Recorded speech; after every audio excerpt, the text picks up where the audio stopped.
Enda, you're back in mid-Canterbury again. You just can't seem to get away from the place. I think this is our new home. It's always been our home, and anytime you're in control of the water where you can pump it from the ground, that's the place to farm.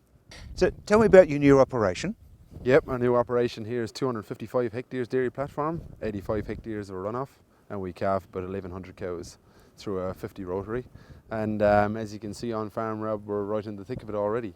We've probably calved on this 3rd of August, we've calved 485 cows. So we're just over a third of the way, and all's going well so far anyway. No complaints. Now, we're hiding behind a stack of straw because it's a typical spring mid-Canterbury nor'wester. It's typical. We had a drizzle 6 mils last night, and this breeze will take it away today. So you got the good, the bad last night, or the good if you're in the dry, and beautiful sunshine. And as you can see from the scenery, this is all we want. Now tell me about winter, because it's all wintered on land. Yeah, so we have our own platform here, and we winter on beet, a mixture of beet, straw and a bit of silage, and so it's good to be in control. So we have no trucking of cows. We're able to seed them as many times we like. We're in control of their feeding regime, and also you're getting to build up a relationship with the cows and the heifers, which is vital when you're bringing them through the shed every day. You get to build up a rapport with them. They're in confidence with you, and you've got the confidence in them. So no, it's great to be in control. I must say it's one of the key parts of the job. Beet, now that's one of the oldest feeds, and yet it's becoming very fashionable again. Yes, absolutely. Well, beet is, like for instance here, we're able to grow up to 32 tonnes per hectare.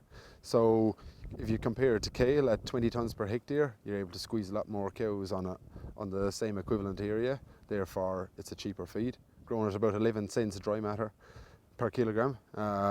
Also, it's literally a big juicy ball of sugar, so it's great for putting on weight on cows, and as long as it's managed properly, we've got no issues with the transition on and the transition off, as long as you do that properly. So we spend a bit of time, 10 days pre-calving, and retracting them off the quantity of beet offered to a bigger proportion of grass, introduce a bit of silage, and then the transition is very easy. And obviously you're feeding the stock pretty well over summer. Oh yeah, look, they'll be totally grass-fed during the summer. We use a bit of grain here, but anytime mid-Canterbury where you're in control of the water, where you're growing more than you can eat and possibly in a surplus, so they're totally grass-fed, and any opportunity that appears with a surplus, we'll regrass it or make it into supplement for the winter. Enda, you've always been positive, and you still are. Absolutely, sure. I mean, the dairy industry is the most positive industry to be in. It's all I know. My parents are dairy farmers. Sure, the payout is not as flash as it has been over the last few years, but a lot of people are slow to remember the fact that 2 years ago we had an $8.30 payout. So good people will be able to store up that 2 years ago, and they might dig into a bit of savings this year. But look, at the dairy industry this is only a blip, in the short-term blip. The world is a requirement for milk and dairy product, and we just need to ride the wave of that for this year, and we're back on track again. But being Irish and being positive and being a Kiwi is all wonderful. So basically it's a case of cutting your cloth, isn't it? Absolutely. Yeah, I mean, this is a good reminder this season that you should be operating at the best possible cost of production anyway. If you've got extra fat that you can cut out, it probably shouldn't be there in the first place anyway.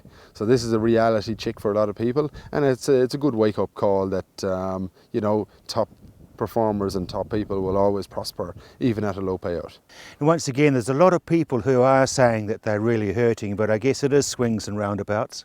Absolutely, like $8.30 2 years ago, you're making probably $4 over your cost of production on those years. Yeah, might take a bit of a hit this year, but we don't live in a perfect world, and it's the Fonterra payouts since I came here in 2001 have been cyclical.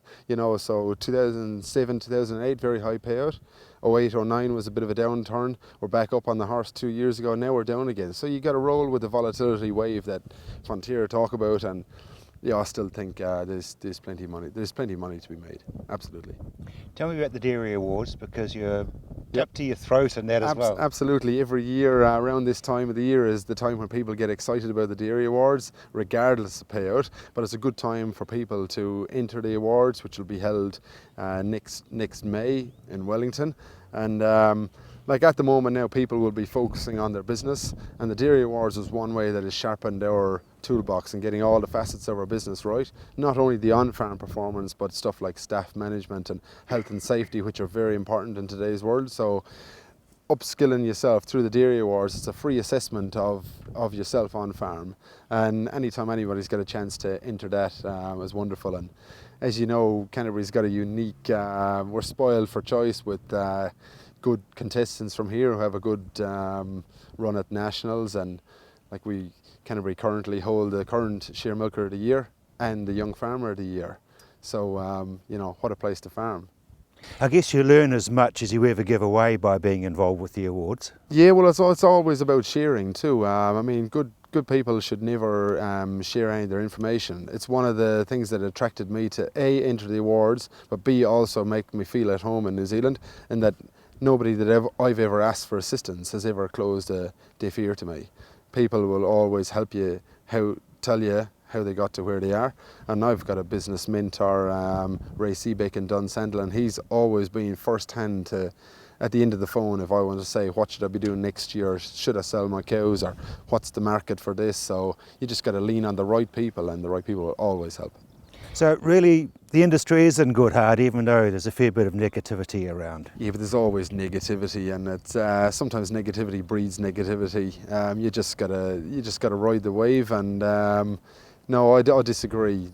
At a Springs day like this, when we're calving 35, 36 odd per day, and seeing new life being born every day, that's why I farm.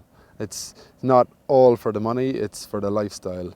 I get to hang out with my kids during the day. I got a child seat in the truck, and no better way to have family on farm while doing what I love. And mix with the right people, the positive ones. The most important tool is you can want to produce as much as you want to produce or not want to produce, but if you're with the right people, you're in control, you can make those decisions. And farming being a long day, poor weather, but if you're bouncing off the right people during that day, the day goes so quick. There's not many people who voluntarily want to get out of bed at 3 a.m, but if you're doing it for the right reasons with the right people, it's simple.